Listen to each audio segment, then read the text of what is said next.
Update. Am I the a-hole for ignoring my husband and visiting my son on the 4th of July? Original post. I, 40 female, have been married to my now husband Joe for 15 years.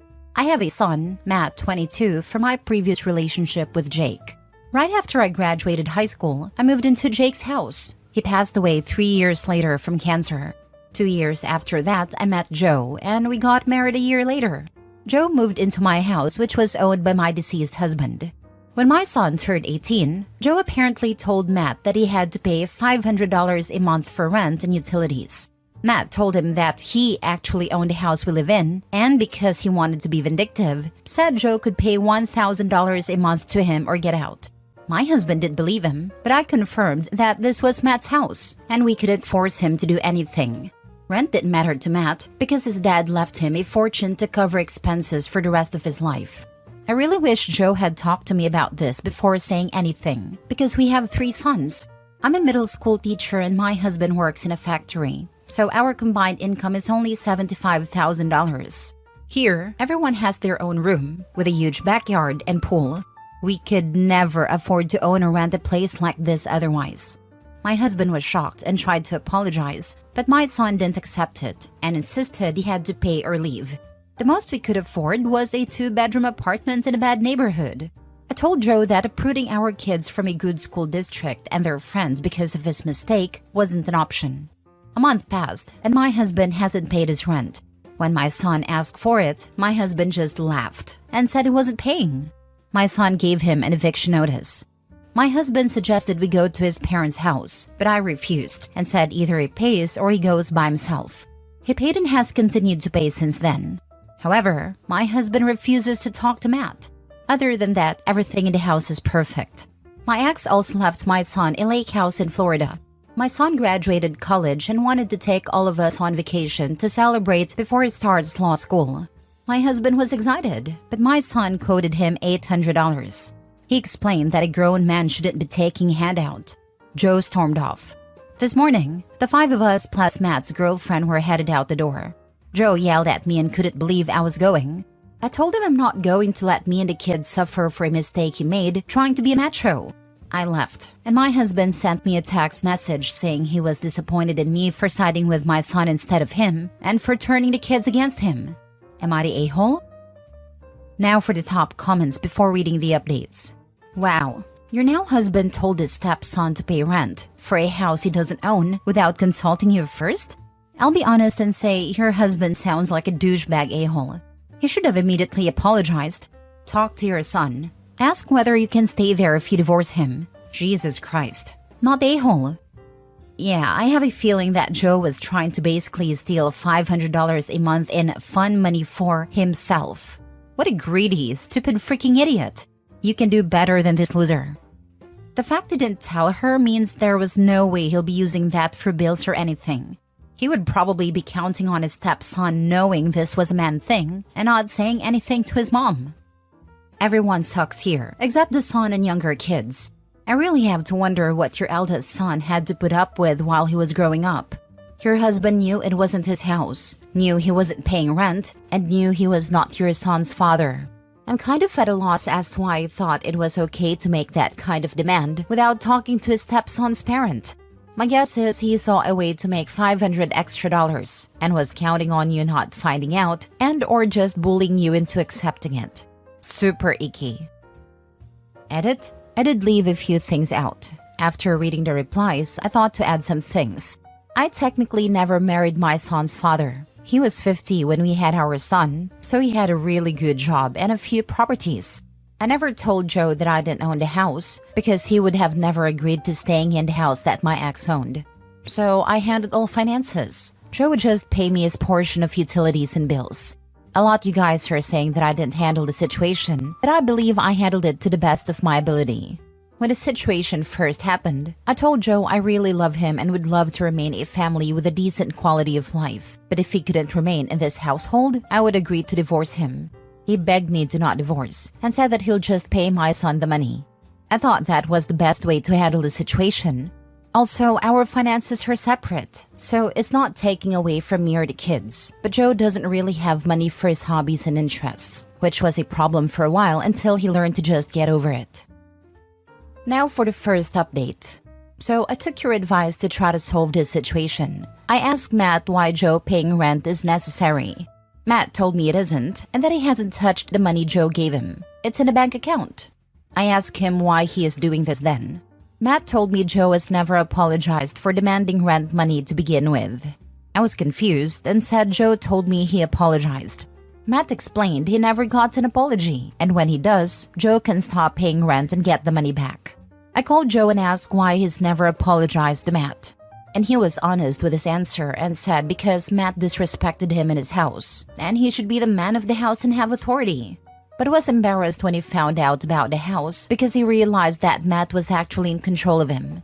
I asked what was his full intentions when he asked Matt to pay rent. Joe said it was to help lessen the bills. Joe only makes $2,500 a month, and $500 went to bills, another $500 went to the kids, and another $250 on groceries. He also helps his parents out. He had nothing at the end of the month for his personal expenses, and this $1,000 a month definitely did not help. He thought about apologizing, but he said his ego wouldn't let him. Joe said he loves Matt, but doesn't think he could ever forgive him. I told him he started this mess, and honestly, if he thought I owned a house, it wasn't his place to charge my son rent. He just hung up the phone. So that's where we stand. I don't know what to do. Second update. When we got home, Joe's parents were there. Me, Matt, Joe, and his parents had a talk. They asked me how can I let Matt treat him this way, and that a wife should back her husband up. Before I could talk, Matt said a man who marries a mother should treat her kids like his own, but he hasn't been doing that for the past 15 years. I asked what Matt is talking about. He said every time I went on one of my teacher conferences or went on vacation, Joe would leave him at home by himself and take the other boys out to do something fun. He always disguised it as it was kid stuff and I wouldn't like it, but tell you I didn't want to go. At 18, he actually planned on moving out, but COVID happened, so he just decided to stay. I asked Joe if it was true, and he looked at me and said yeah, he shouldn't have to take care of someone else's kid. His parents looked disgusted, and his dad just went off on him and said he didn't raise him like this. I yelled at him and told him to get the heck out. He pleaded that he was sorry and that he realized that he was wrong with how he felt. His dad told him to leave, and when my husband tried to get in their car to go home with them, they said absolutely not, and that he was on his own. He tried going to his brother's house, but when he heard a full story, he said no, because he has kids and would be upset if their stepmom treated them horribly. From what I heard, he's staying with a friend. I had divorce papers given to him at his job. He texted me and asked if we can meet. We met at a cafe and he said he was really sorry and has been for a long time, and that he never meant to hurt me or Matt, but that he said it was hard to love another man's child. I just left. He's filed the papers, so I guess our divorce is about to start. I apologized to Matt for being a bad mom. He's fine, and our oldest son heard the conversation and doesn't want anything to do with his dad. The youngest, too, still spends time with him. Imagine alpha mailing yourself right out of a home and a marriage. What a stupid person. What kind of mom finds out her husband demanded her son pay rent or get out and doesn't throw him to the curb? Or at least ask the son if things were okay before the rental demand. She totally missed her son being treated less than for 15 years? Yeah, 110%. Surprised Matt doesn't kick both Joe and Mommy out after the nonsense they have both pulled, and the fact they're both mooching off of him. Big ick. Not a-hole. Your husband is a major a-hole. He can't love another man's child or treat that child decently. Although he has no problem being financially supported by another man's child, he is a complete and total loser. I hope Matt keeps the money. I find it hard to believe that you had no idea about how he truly felt about your son. How did you not know he didn't include your son when you were away? As a mother myself, I could never believe that you didn't suspect anything. Yeah, it feels like there was some willful ignorance happening on her part. My stepdad was more like a roommate. We had no issues with him, but he would have never felt comfortable demanding we pay rent and expect my mother would deal with it. The previous post, it felt like if it was her house and not her son's, her son would have ended up paying rent and she would have let it happen. Glad she filed for divorce, but it has been going on for how long and she never clocked there was an issue? Her son never said anything to her or behaved in a way that showed a relationship wasn't there? It doesn't make sense.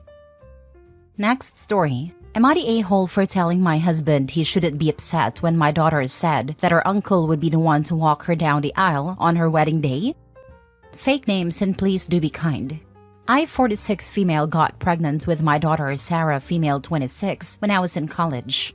My parents and my then boyfriend's parents pushed us to marry, which we did. My late husband unfortunately passed away a week after our daughter's second birthday because of a heart complication that we did not even know he had. It was a very hard time for me, and I went through a very bad depression. 4 years later, I met my now husband Robert, male 46, on a blind date set up by a friend. He was one of my best friend's cousin. We hit it off and got married a year later. Even when we were dating, he was very hands-on with my daughter, and it did not take too long for my daughter to call him Papa. Even until we got married, and when I got pregnant 2 years into the marriage and gave birth to twins, male 17 and female 17, he still acted like a father to Sarah. She was even included in my husband's family reunions and a cousin group photo shoot that my in-laws organized every Christmas. Things took a bit of a turn when Sarah turned 18. She started calling him by his first name, and both Robert and I were taken aback with the change of attitude she was displaying. I asked Robert what was that about, but he only shrugged, not knowing the reason too. I thought things would go back to normal, but she has been consistent in calling him by his first name, so I asked her if we could talk. Robert asked if he could join, which Sarah agreed. To make it short, my daughter overheard my husband talking about a Father's Day trip to his friend who owns a hostel. His friend asked him if he forgot to include Sarah since my husband only asked him to prepare 3 bedrooms. My husband replied that he planned this trip for his real children only. It wouldn't make sense if Sarah was in the trip since he wasn't her real father. This made Sarah feel betrayed and hurt because she saw him as her real dad, even if she knew he was her stepdad. My husband tried to explain to her that though he loves her as a father, his love for the twins were different since they were his real children. I wanted to just shut him up because he was overusing the word real, but Sarah told us to leave her room. What made that day even more depressing was that this day was her last week with us before she leaves the country for college. Since then, every time she comes home, Sarah acts like nothing happened but continues to call Robert by his first name. Robert didn't want to add fuel to the fire and just tolerated it. And now, a few years since then, my daughter announced her engagement to her longtime boyfriend. We were very happy for her as they have been dating since they were still college freshmen. 2 weeks before their wedding, we were wondering who would be walking Sarah down the aisle. I assumed it would be Robert since I thought we have moved past that incident. But no. My daughter scoffed at me when I told her about Robert walking her down the aisle. She said, "I thought it was obvious that Uncle Greg, my late husband's brother, would be the one to do that. Besides, I'm not his real daughter. It wouldn't make sense if he walked me down the aisle." I did not talk back. Instead, apologized for my ignorance and told her that I'll speak with Robert about it, since he also assumed he'd be the one to walk her down the aisle. When I told him what Sarah said, he was mad. But I politely reminded him of the incident years ago, which made him even more upset. He said that it was a long time ago, and that Sarah should move on. I, who was offended for my daughter, told him that he shouldn't be upset, since he doesn't see her as his real child anyway.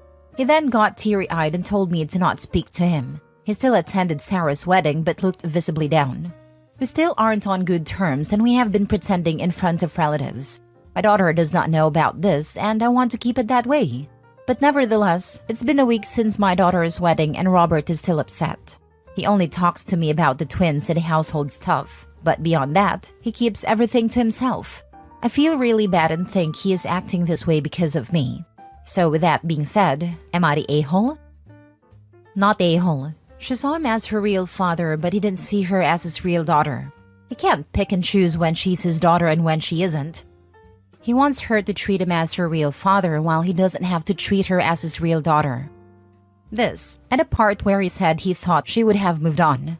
The fact that he thinks he could just crush someone like that and thinks she could just move on after learning her papa doesn't love her like he loves his real kids? Honestly, I think Robert just liked to look like he's this great guy that raised the poor girl without a dad. He doesn't get what he did and is playing victim like he was wronged. Meanwhile, he's the one that caused this by being fake. She did move on, away from her fake father. He's darn lucky he was invited to the wedding. She didn't even moved on away from him. He told her that they had a different relationship dynamic than what she thought. She took that to heart and altered her behavior to better suit the relationship dynamic he told her they had. He is being treated exactly how he treats her. She's not treating him poorly. She just doesn't treat him like her father because he told her he is not. Edit/mini update. I would like to thank everyone for your advice and comments.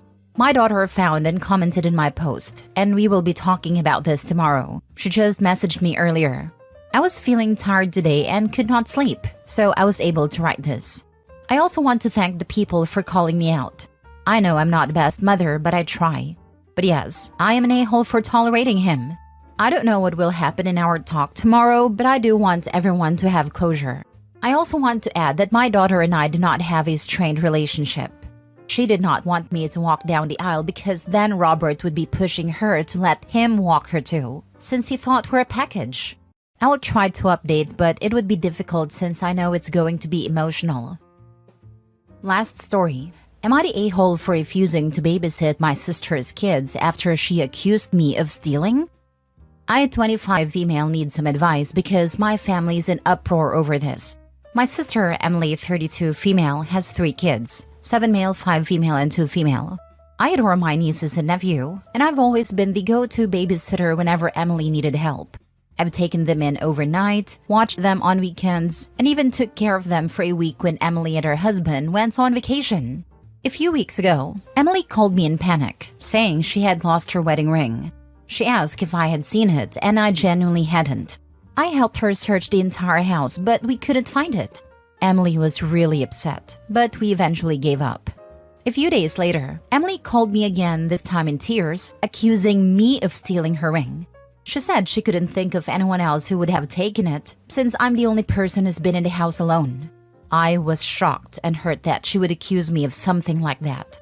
I tried to convince her that I would never do such a thing, but she wouldn't listen. She even threatened to call the police if I didn't return it. I couldn't believe my own sister would think so little of me.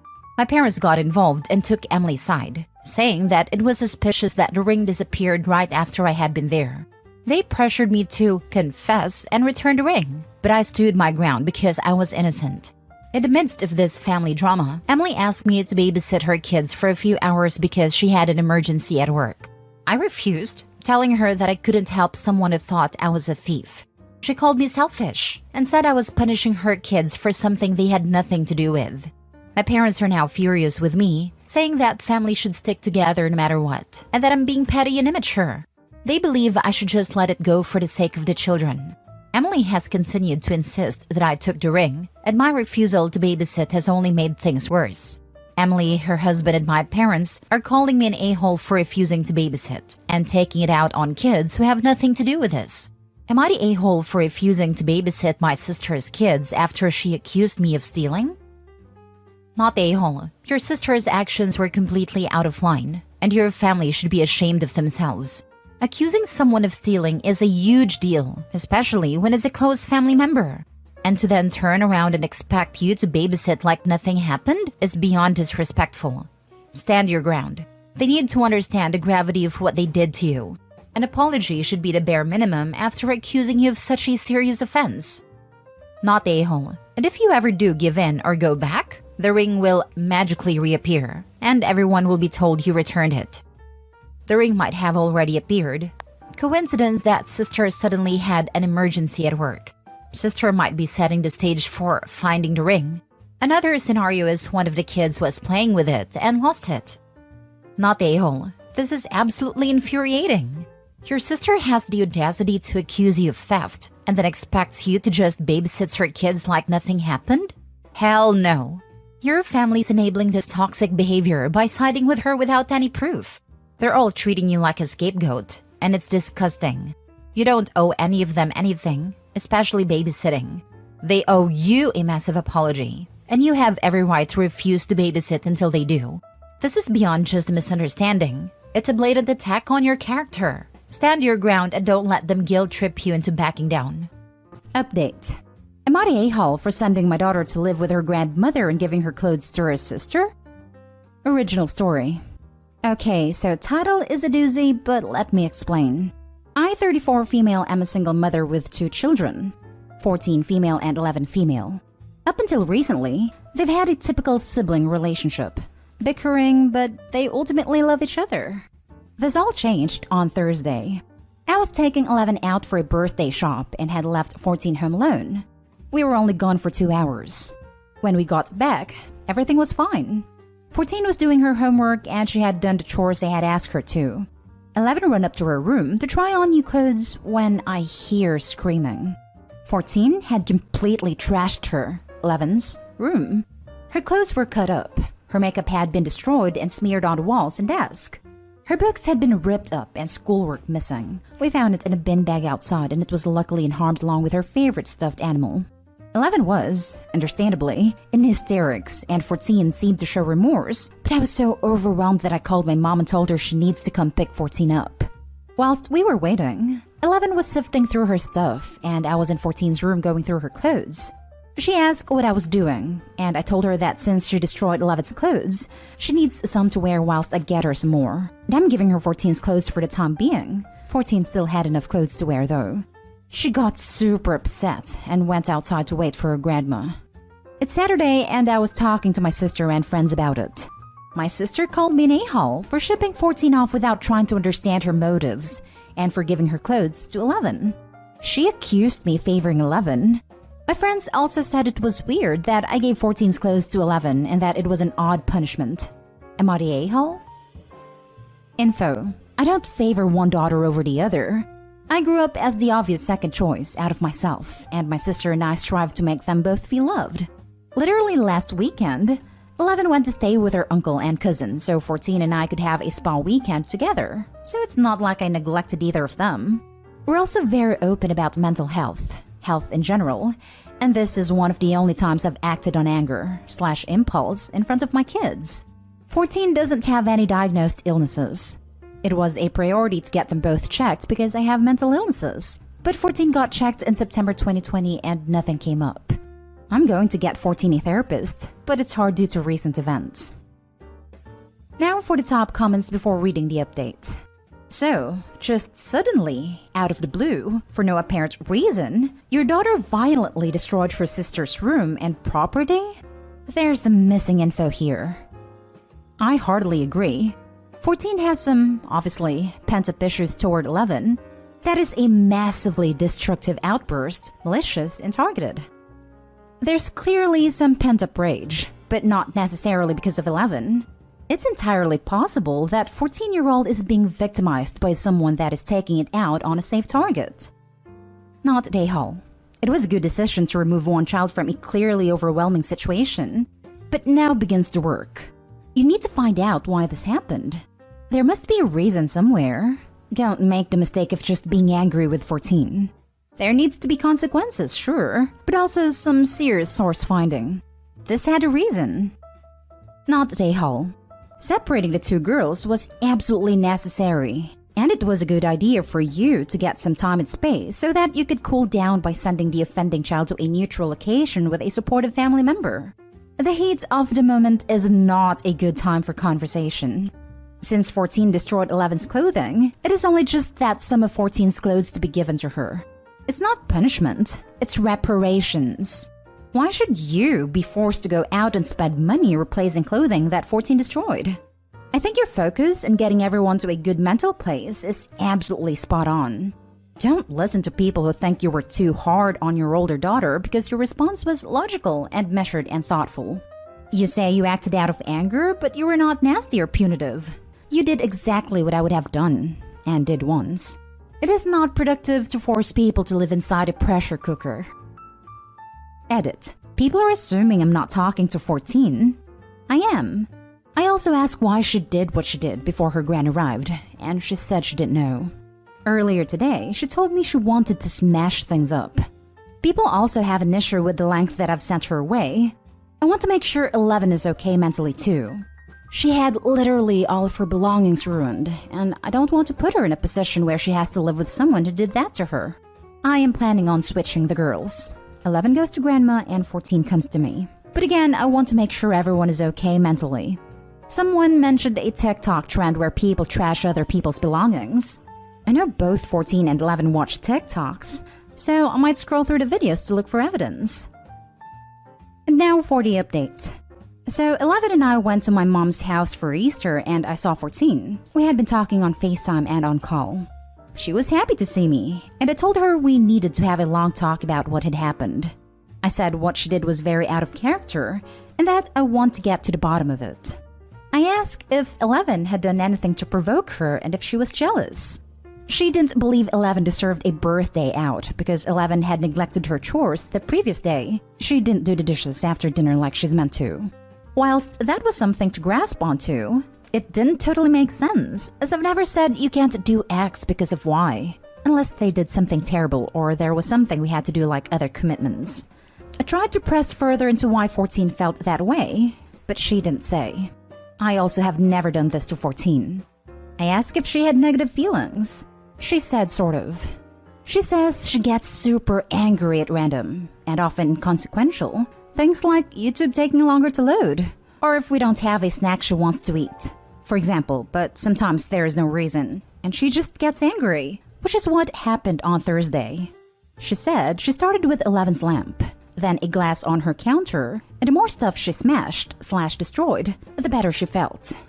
She explained the ordeal as her blacking out, because she didn't realize how far she'd gone until she had destroyed everything. She said she felt terrible though. She didn't tell me why she wrecked 11's room specifically, but I inferred it has to do with her feelings that 11 didn't deserve a birthday day out, so it was a punishment of sorts fueled by this irrational anger.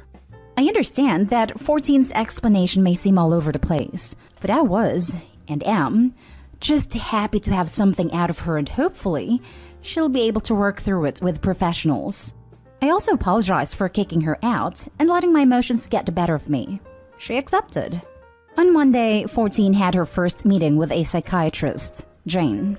She hasn't been able to diagnose 14 with anything yet, but from talking to 14 and Jane afterwards, it's likely 14 has narcissism disorder and perhaps intermittent explosive disorder, but these aren't concrete. I'm doing research on both these things to help 14 the best I can. I do want to address some things that were brought up a lot in the original post. The whole point of separating the girls was to help 11 come to terms with 98% of her stuff being obliterated off the face of the earth, to rebuild her room and safe space, to help her decide which broken objects she wants to keep, etc. It was a snap judgment fueled by emotion, definitely, but I still had to make a decision. 14 is very close to her grandmother, and if 14 is anything like me at that age, she'd spill to her grandmother. Sending 14 to her grandmother's house was not, and should never, be punishment. In that moment, I was so angry and out of my head that any attempt to have a civil sit-down chat with 14 would have inevitably turned into a screaming match, which is not what anyone needed/needs. Now comes the hard bit. 11 is traumatized. She said she'd come with me to see Grandma, but she didn't want to see 14. She told me she's afraid of 14, which I feel is warranted, but I haven't voiced that. She stayed in the car during the visit. 11 has almost reverted back to a young child. She started coming into my bed at night due to nightmares, and she also seems very detached from her former self. She's now quite cold, whereas she was very bubbly before. We've been very open about the whole situation, and 11 just says it's hard because she's lost things from friends and family members that were very valuable, as well as trivial things, like her favorite pair of socks or pen. I've done my best to try to substitute things. 11 has become very clingy to me and my plan of switching living situations. 14 comes to me and 11 goes to Grandma won't be happening anytime soon. 11 gets visibly panicked when I mention it. I'm going to get 11 a therapist, and after speaking to Jane, we all, Jane, Grandma, 14, and I, agreed that 14 should stay with Grandma until 11 is okay mentally. I'm still going to visit 14 regularly, and we plan to talk every night. I've also told 14 that she is going to have to pay for everything we buy for 11, and that's starting from next week. She'll have to re-earn her belongings through good behavior, chores, etc. Grandma's on board with us and is going to help me with it. Her electronic access is limited to schoolwork, and she can earn back minutes of electronic fun time, just like her belongings. So overall, things are getting slowly better, but it's going to be a long ride. Thank you to everyone who was actually helpful. It meant a lot. Next story is titled, Am I the a-hole for sending my daughter away? I, 52 female, am a single mom with 5 kids. 3 of them are adults and 2, 14 female and 13 male, are minors who live with me. Their father is currently incarcerated. 14 female has been diagnosed with major depressive disorder and severe anxiety and has been struggling with it for the past 2 years. I've tried to be there to support her, but I work a lot to make ends meet. There has been some issues in my past that may have contributed to her condition, alcoholism, but I'm working on getting it under control. The problem is that I feel like she isn't making any progress. She has meds that apparently aren't working anymore, and she's been hospitalized twice. I feel like she isn't implementing any of the skills and coping mechanisms she's learned. She says that she's trying, but it's harder than I think it is. I've been through my own issues before, and I do realize that is not easy, but I feel like it's been long enough. So I made the decision to send her to her aunt's house for a few weeks. I think she'll be able to have a more rigid schedule and support system over there. I told her about it last night, and she freaked out. Told me that I didn't love her and that I was just sick of dealing with her and her issues. And when I stuck my ground, she told me that she didn't feel safe at her aunt's house and should go anywhere but there, which I think are just excuses. So, am I the a-hole? Edit. Some additional information. 1. She had a therapist for months, but she was the one who wanted to stop, about a month ago. Because apparently, her therapist was saying a lot of things that made her feel bad about herself. I'm actively looking for a new one within our budget. 2. I love my daughter very much, despite what you think. 3. My adult children do not speak to me. They keep in touch with their younger siblings, but I don't even know where they live. 4. I probably should have included it in the post. But another reason for sending her away is for my son's sake. He hates seeing his sister like that, and it makes him extremely upset that she won't interact with him anymore as they grew up very close. Also, they have a drastically different relationship with their father, and it's something that causes fights between them. He regularly speaks to and visited, because of COVID, him, and she has been no contact for about 2 years now. Now for the top comments. The biggest you're the a-hole I can possibly give. Let's count out why. 1. You're quick to dismiss that your alcoholism has seriously contributed to her illness and give yourself plenty of leeway in getting it under control, which you don't give her, despite the fact that she's 14. Being 14 is hard enough. 2. If she's not making any progress, why would sending her somewhere she really hates be any better? It's obvious you're just trying to get rid of her, so it's less headache for you, and she's definitely aware of that. 3. The fact that she's saying anywhere but there about her aunt's house is so upsetting. How do you know nothing bad has happened to her there? Have you even bothered asking why she doesn't feel safe there? At 14, sounds like this poor kid has been through more than some adults. The fact that she's been hospitalized multiple times is terrifying. Take actual care for her and ask her what she needs. 4, and don't forget Dad is in prison. This brings to mind 2 possibilities. He may be the better emotionally supportive parent and is now unavailable. 5. Dad may also have been an addict, /alcoholic/violent, adding to the chaotic childhood caused by mom's alcoholism. I know not all prisoners are addicts or abusers, but this seems a strong possibility. 6. I wonder if one of the 3 adult children were parentified, so she's lost her real mom. You're the a-hole. She didn't feel safe at her aunt's house and should go anywhere but there. If she doesn't feel safe at her aunt's place, then don't send her to her aunt's place. If you dismiss this as just an excuse, I think I can see why she may have some diagnosis. You're the a-hole for so many reasons. I'm surprised no one has brought it up. You're an alcoholic that's still working on getting it under control as a 52-year-old adult. Why are you allowed 50 plus years to get your crap under control, but your child needs a timeline? Your child deserves better than you. Edit 2. Okay, I get it. I am the a-hole. I have thrown away the idea of sending my daughter to her aunt's. My eldest daughter drove 3 hours to pick 14 female up, and she tore into me when she got here. As much as some of you are reading between the lines and drawing conclusions that aren't true, a lot of you have really good points. I can't be a good parent when I'm not dealing with my own issues in a healthy way. I'm going to work harder to solve them. I will try to let my older daughter know about the possible abuse and see if she can get her to open up. Because obviously 14 female will not talk to me about it right now. Lastly, big screw you to the people leaving deaths in my PMs. It's never okay, even if you think I'm the most awful person in the world. Now for the last story. Am I the a-hole for telling my parents to punish my sister? I, 15 female, live with my parents and my siblings, 11 female and 8 male. My sister and I do not have a good relationship. I think she's spoiled, entitled, and whiny as hell. I think my parents let her act however the heck she wants to act, and they don't give a crap how it affects everyone else.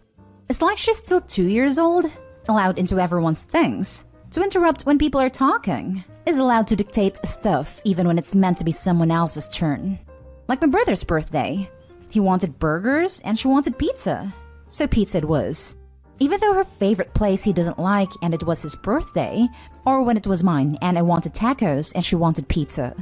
Another time I was babysitting and my brother and I wanted McDonald's and she wanted pizza again, and she threw an epic tantrum because she couldn't get her way, and then our parents told me I was wrong. Even for family time, she will throw a tantrum if she doesn't like the movie chosen, and then she gets to choose. They've even changed my brother's last 2 birthday parties to do what she likes, instead of what he likes. And he was heartbroken the last time because he really wanted to do karting.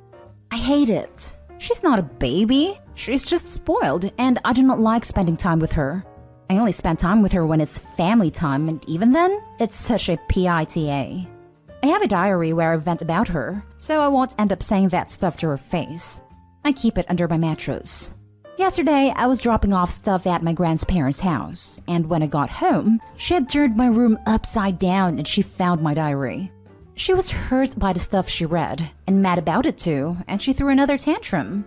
But I was more pissed. My parents were mad at me when she snooped and tossed my stuff around. They said my punishment should be having to clean it up, which I found really unfair, and I told them it was her that should be punished. I told them nobody will want to deal with her eventually if she keeps acting like that, and she deserved to be punished for doing what she did. My parents were then even more mad that I was telling them what to do and how to parent. They said I should apologize for that. I don't think it's wrong when they're the ones encouraging bad behavior. I also think it's unfair when they let her get away with crap. Not a-hole. You need to start throwing a tantrum back and get your brother involved as well. 2 can yell louder than 1. A resounding chorus of "that's not fair," "she's a brat," etc. may start resonating with your parents. If they want an easy life and giving into her is it, then play her at her own game. Birthday party-wise, definitely start outright refusing. No, it is my/brother's birthday. If she doesn't like it, she's not invited. And definitely start telling your sister this stuff directly. I don't want you at my birthday. You're trying to change it to what you want. So you aren't welcome. Keep it up, ignore the tears, etc. Refuse to apologize and speak calmly to parents about their favoritism and how they're ruining your birthdays to the point you won't want anything to do with your sister when you're old enough to have a choice. This stuff will sink in, but be clear and direct. Speak with authority. Not a-hole. This is clear favoritism. She's going to have a hard time when she gets older and people stop tolerating her shenanigans. Your parents are mad at you because you're right. If they weren't so bad at parenting, you wouldn't need to tell them how to parent. She will probably manipulate other people. Not a-hole. She's their golden child. They don't want to acknowledge it, but it's true. So many stories on Reddit about the golden child and how parents indulge them to the detriment of their relationships with their other kids, such as in the case of you and your brother. These actions they're doing right now will be the roots of your low/no contact with them and your sister in the future. Not a-hole. Your parents are enabling her behavior, and they're either willfully ignorant about it or know exactly what they're doing and have picked her out as the golden child. Can you go to your grandparents about how your parents and sister are acting? They've tried before. My parents don't care. It annoys the crap out of them too.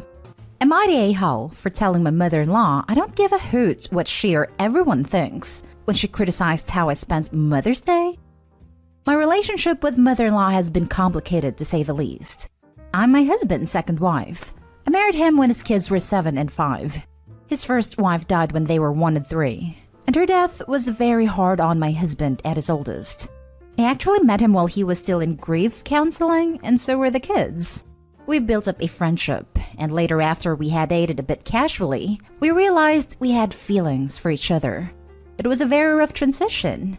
Not going to lie, the kids' maternal side were not pleased that he found someone while the kids were young, and I do believe they eventually influenced the relationship I now have with my stepchildren, who are 19 and 21 respectively. To them, I am their dad's wife. This is how they introduced me. This is how they have introduced me the whole way along. Although they didn't really introduce me the way at all as younger kids, it was more as they got older. There has always been a strain there. It's tough. It has made my relationship with my in-laws, my husband's parents and siblings, at times uncomfortable. They see it as I have been around since before they can remember, and with them not remembering their mom, I'm mom, or at least a mom type. The kids, despite my best efforts, have never embraced or truly accepted me into their lives. I think over the years they have accepted me into their dads, but it has spilled into how they see the children my husband and I have together. About 3 years ago, my stepchildren dug in their heels and refused to celebrate Mother's Day in any way with us. They always saw their maternal family, were always taken to their mom's grave, but even a dinner with me and the family was a very firm no. And after each one moved out, they just stopped talking on Mother's Day with us. This year, I took my kids to the beach for the day and had some good food and relaxed. My mother-in-law told me it was wrong to not even give my stepkids a chance to show up or call. That looked bad. She thought I loved them and all this nonsense. She told me to think about how it must look to everybody else that I'm going off with just my bio kids and celebrating with them on Mother's Day. I told her it was my choice and I moved on. Then she brought it up again. Same response. The third time she brought it up, after my husband had even told her to leave it alone, I told her I did not give a flying cow what she or anybody else thought, and I am not going to be a glutton for punishment the rest of my life. She and the rest of my husband's family are outraged I said that to her, and told me it was uncalled for. My husband told me I could have said much worse. Am I the a-hole? Now for the top comments. Not the a-hole. If your stepkids refuse to spend Mother's Day with you, what are you supposed to do? Forget you have your own kids and skip it? Nah, that's messed up. Also, this is not your fight. Your husband needs to handle everything with his family and his late wife's family from now on if they are going to be nasty to you. It's not your fault his first wife died, and they act as though he was supposed to be single the rest of his life after his first wife died. He mostly always did handle things with his late wife's family. I did try to be nice and just try to see that I wasn't here trying to raise their daughter, /sister, /granddaughter, /aunt. But yeah, I knew my place with them a long time ago. For the maternal side of the family, they expected him to wait until the kids wouldn't have another mom-like person or even another mom. At least that's how it has always come across. It wasn't the act of moving on, it was the when. So, it seems like they expected him to not move on with his life until his youngest was 18, which would have been 17 years. That is absolutely ridiculous and wholly unfair to expect of anyone. Around that length of time. Maybe if the kids had been teens and less likely to see me as anything but dad's wife. But they definitely appeared to want him to wait until it was next to impossible for a close parental bond to form between me and the kids, or whoever and the kids. Wow. It sucks that he didn't put them in their place early on. He controlled access to the kids. He could have solved this whole thing. He did. Then they sued and won grandparents' visitation, which came with a lot of things we were unable to control. And they won even though he hadn't officially severed contact with them. Not they ho. The stepkids haven't expressed interest in celebrating Mother's Day with you before. Why would they now? Considering it sounds like you raised them from pretty young, I find that attitude pretty disrespectful of them assuming you weren't a bad stepmother. That's between you and them. Your mother-in-law is an a-hole though. Not only has she and her family treated you poorly for years, she intruded where she had no right and kept pressing after both you and your husband told her to stop. It was past time to put your foot down, in my opinion. I have just grown to accept that they wanted what their maternal family told them about. The mom who gave birth to them and raised them until her unfortunate passing. And over the years, they believed it would be disrespectful or maybe even dishonoring her to accept me as anything other than the woman Dad is married to. At some point, you don't need to accept it even if you don't like it. Yeah, if she had said it once and left it there, it would be much easier.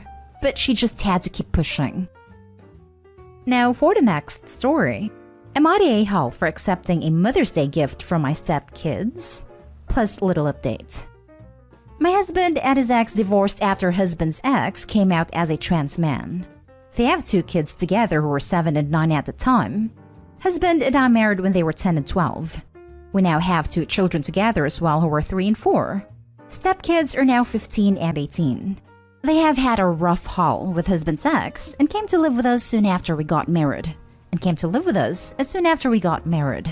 Ex has been clear the kids are not to call him mom, so they now call him by his first name. He has also been in a series of relationships that have been hard for the kids. I have never asked or expected that they call me mom or see me as a maternal figure.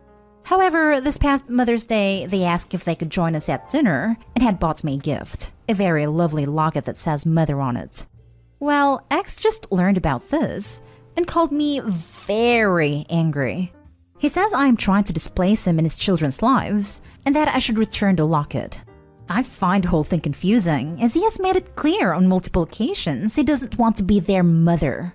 I really don't want to do that as I think it would hurt the kids. So am I the a-hole for accepting the mother locket from my stepkids? Not the a-hole. That is such a lovely thing for them to do. You're not replacing him as a parent, but you are providing the mom role they clearly miss having with him. I have tried to help where I can. Truly. Like when stepdaughter needed her first bra. I knew that would be hard for ex, and I also knew husband would have zero clue. So I took her shopping. Stuff like that. Girls need a female figure in their life to help with stuff like periods and bras. It's great that she feels comfortable with you. Not the a-hole, but I don't think it's got anything to do with their transparent. They're old enough and you've been part of their lives long enough that they can decide who they view as a mother figure. I'd say the same if their birther was still identifying as female. Exactly. Not the a-hole. They bought that for you because you were a mother figure to them. The ex seems to be jealous or insecure about it, but you shouldn't return it because of him.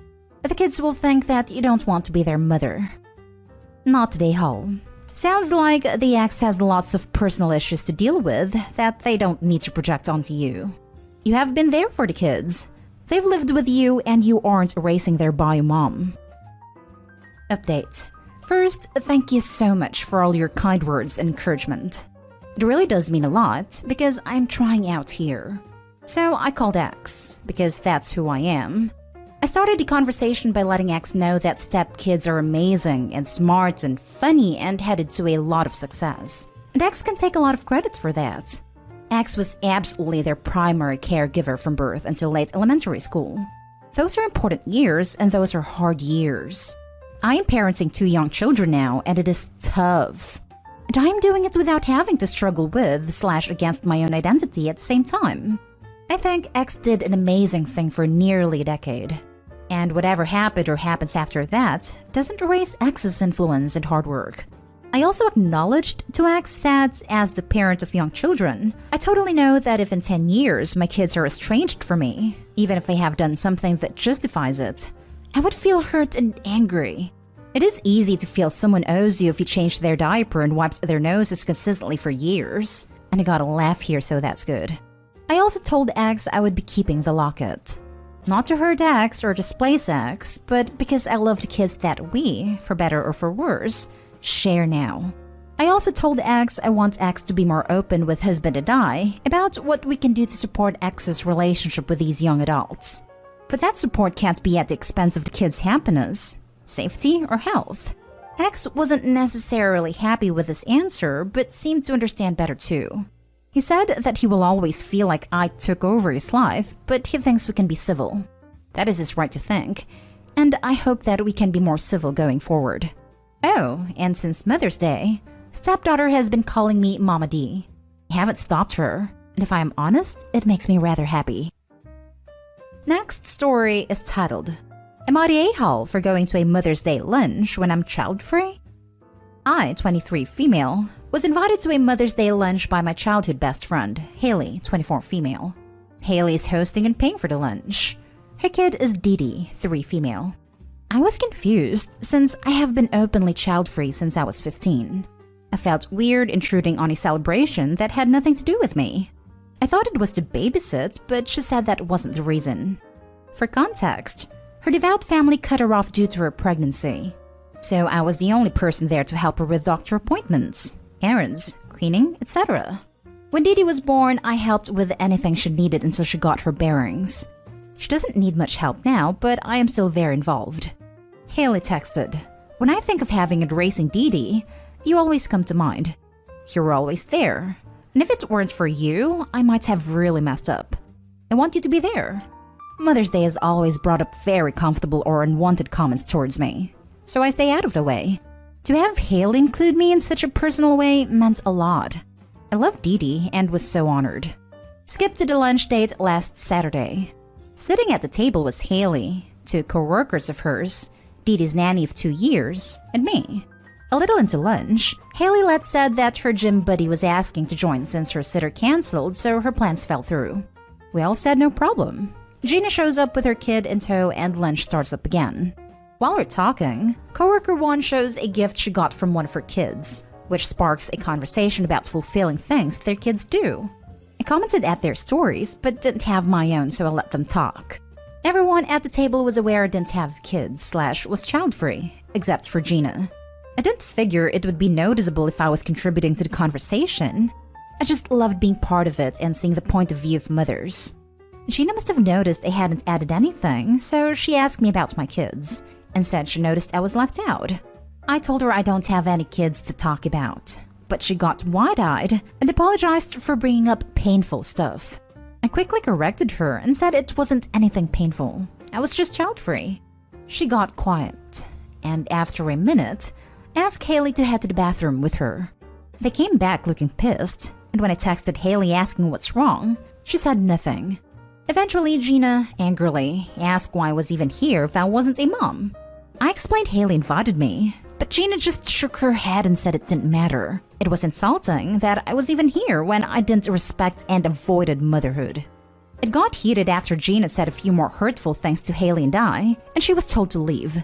Once lunch was over, Haley started crying in the car because she'd been looking forward to this lunch for 2 weeks. I feel terrible. I knew how much this meant to her, and I didn't think my child-free stance would come off as hating motherhood. I really don't. I just don't want to be a mother myself. Should I just not accept this invite in the first place? Now for the top comments. Gina sounds absolutely awful. You did nothing wrong, not even in the slightest. Gina's an awful person not to be seen ever again. You should plan something special for Haley, since her very generous and lovely Mother's Day plans were ruined by no fault of yours and hers. She didn't deserve that. And you don't deserve to be attacked for your life choices, because there's nothing wrong with being child-free. Not day whole. Right? Imagine coming in, eating free food, then attacking someone on the basis of what they do with their own uterus. Even my cats are more polite than that while being fed. Not day whole. You were invited by Haley and she knew that you were child-free. Maybe if you had misrepresented your family or something you would be at fault. But Haley invited you specifically because she felt that you were very close and had taken on an important role in her life that, to me at least, seems like almost a godmother to her child. Also, there's absolutely nothing wrong with not wanting kids. It's a personal choice that is no one else's business, and you never have to explain it to anyone. You seem like an amazing person and friend, and Haley is very lucky to have you. Thank you so much. Reddit is amazing. Not Dayhall. That lady is weird and had no right to dictate who your friend invited. She was a guest and acted ridiculous. I'm glad your friend stood up for you. Now for the last story. Am I the a-hole for telling my daughter that she doesn't have to forgive my wife? My 35 female daughter Amelia, female 12, has ulcerative colitis and her body has a talent for building antibodies against medicines. She's had UC for 2 years now and hasn't been able to stay on medicine for longer than 6 months. She built antibodies against the medicine she was on and is in a bad flare, so we've been in the hospital since Monday. Monday to Wednesday, my wife Jessica, 36 female, and I were both at the hospital, and only left for food/clothes and never left her alone at the hospital. Being at the hospital alone terrifies her. Then on Thursday, Jessica didn't come after work because she was tired. We got into an argument about it, but she swore she'd be here yesterday. Emilia was scheduled to get an NG tube and PICC line yesterday and was scared and asked for both of us to be here. When she was FaceTiming Jessica, she promised Emilia that she'd be here in time. Then yesterday, when it was time to get the PICC line, Jessica still wasn't at the hospital. I checked Live 360 and saw that she was still at home. Emilia cried the entire time because her mom wasn't there. Then a few hours later, it was time for the NG tube. Jessica was still at home. Emilia sobbed and begged us to wait because she wanted her mom. She cried and fought so much that they had to wait until this morning to do it. I called Jessica last night after Emilia was in bed, argued again, and I told her to be here this morning. This morning they sedated Emilia and started to get everything ready for the NG tube, and Jessica was still at home. They ended up having to restrain Emilia because she was fighting so much. Jessica finally showed up 4 hours after the NG tube when Emilia was asleep. When Emilia woke up and saw Jessica there, she immediately told her to get out. Jessica left and came back a few hours later with bags of gifts for Emilia. She was again told to leave. Jessica asked if there was anything she could do to make her feel better, and Emilia said she'd feel better if she left her alone. I talked to Emilia and told her that it's understandable that she's mad at Jessica and that she doesn't have to forgive her right away. She needs time to work through her feelings, and that's completely fine. Jessica texted her and asked what she could do to get her to forgive her, and Emilia texted her back and said, "Mommy said I don't have to forgive you." Now Jessica's mad that I'm not trying to convince Emilia to forgive her. Not today, Hull. You did a great job not invalidating your daughter's feelings. What's up with your wife, though? She forgot, and thinks that she can buy her daughter's forgiveness rather than acknowledge she messed up, and her daughter's hurt feelings are valid. I think she's having a really hard time coping with seeing her daughter so sick. Going through painful procedures, has gone into avoidance mode and couldn't bring herself to walk out the door to go to the hospital. It happens. Everyone gets so focused on the sick child that they fail to look after each other or give themselves self-care, and sometimes people just break. Opie needs to sit down with her wife and get her to talk about how she's actually feeling, just in case this is what is happening. If it is, then Opie can mediate to explain to their daughter why mom didn't show up. If it isn't what happened, then it's a whole other conversation. Not today, Hull. And Jessica might not necessarily be an a-hole either. Everyone needs to remember that this is an ongoing condition, not a one-week fiasco that most parents might deal with when it comes to their children. Parents of chronic and serious medical conditions can suffer many physical and mental issues themselves as a result of caring for their child. This is not a normal situation, and people need to be careful passing judgment. Parents deal with exhaustion, stress, emotional torture, and are prone to psychiatric conditions that might not normally have reared their heads, as well as breakdowns. Emilia is going through hell and fighting for her life, but Emilia only has herself to focus on. The world doesn't stop because two people have a sick child. So all the outside pressures that everyone has to carry without the stress of a constant medical emergency is still on their shoulders. Opie's a very strong person and is handling this situation amazingly, but not everyone can be that strong. I know this isn't the place for suggestions, but if I was in this situation, I too would be furious, but I would demand my spouse to see a medical doctor, as well as a professional that can help with any psychological issues that are starting to burst through the seams. Info. What was Jessica doing at home? Why did she say she would be there but not show up until it was over? Yesterday, her excuse was that she forgot, and today it was that seeing people vomit makes her nauseous. Emilia throws up a lot after getting an NG tube.